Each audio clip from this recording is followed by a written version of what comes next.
How is a train company contributing to social innovation in Japan? For J.R. West, diversity and inclusion aren't just HR slogans. They're central to ongoing changes in workplace practices, leadership, and safety.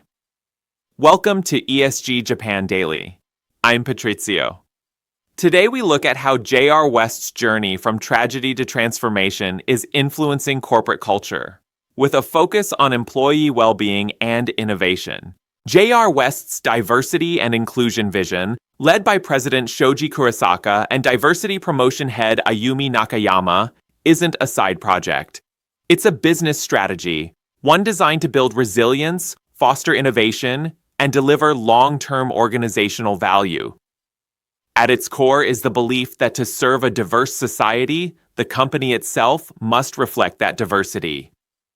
This understanding emerged after one of the most significant events in the company's history, the Fukushima line derailment. That tragedy revealed the dangers of uniform thinking and set J.R. West on a path to build a culture where many voices lead to safer, smarter decisions. J.R. West's diversity strategy rests on two pillars: psychological safety. The company's leadership believes the freedom to speak, to question, challenge, and share ideas is what fuels innovation. President Kurosaka often quotes the saying, "Resources are finite, but ingenuity is infinite." In a recent Shabariba meeting, mid-career employees voiced concerns that senior management hadn't noticed, demonstrating that open communication can reveal risks and ideas, a culture of utilization. Innovation only happens when new ideas are not just heard, but used. The best example is the Saikoro Kipu, or dice ticket.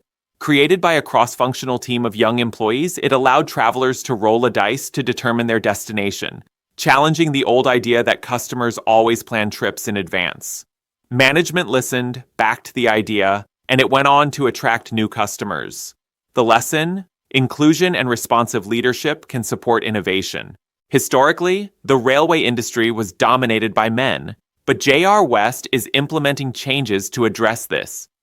The company supports the Girls Meet STEM program to inspire young women to pursue technical careers, while internally, it's reworking career paths to accommodate life events like childbirth and childcare without sacrificing progression.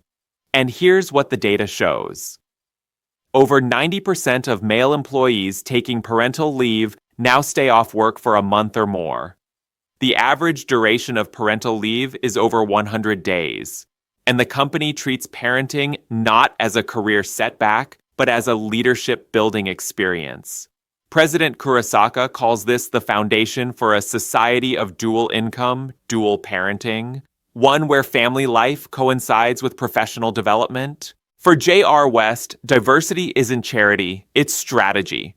It enhances safety by reducing blind spots. It drives innovation through creative collision. And it builds public trust by showing that a company can evolve with society. As Diversity Office Head Ayumi Nakayama notes, diversity in governance brings multifaceted perspectives into established norms. In other words, inclusion isn't just about who's at the table, it's about what conversations are allowed to happen. If you are interested in stories about leadership and inclusion in Japan's companies, consider subscribing to ESG Japan Daily. So here's my question for you. If you were leading a company today, what would you prioritize to make diversity real? A. Setting quotas for leadership diversity. B. Redesigning career paths to support life events. C. Building psychological safety and open communication. Or D. All of the above. Tell us what you do and why. Share your thoughts in the comments. Thanks for watching ESG Japan Daily. I'm Patrizio, bringing you updates on ESG developments in Japan. See you tomorrow.